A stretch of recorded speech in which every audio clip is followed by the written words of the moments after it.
যুদ্ধক্ষেত্রে নতুন আতঙ্কের নাম রাশিয়ার অত্যাধুনিক ড্রোন। সাম্প্রতিক সময়ে এমন কিছু ড্রোনের ব্যবহার দেখা যাচ্ছে যা আকাশেই শত্রুপক্ষের ড্রোন বা বিমানকে ধাওয়া করে ধ্বংস করতে সক্ষম।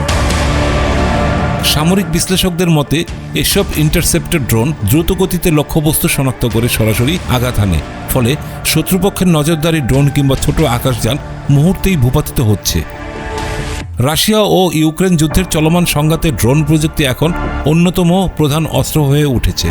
উভয় পক্ষই নজরদারি, হামলা এবং প্রতিরক্ষা কাজে ব্যাপকভাবে ড্রোন ব্যবহার করছে। তবে আকাশেই ড্রোন দিয়ে ড্রোন ধ্বংসের এই কৌশল যুদ্ধের নতুন মাত্রা যোগ করেছে।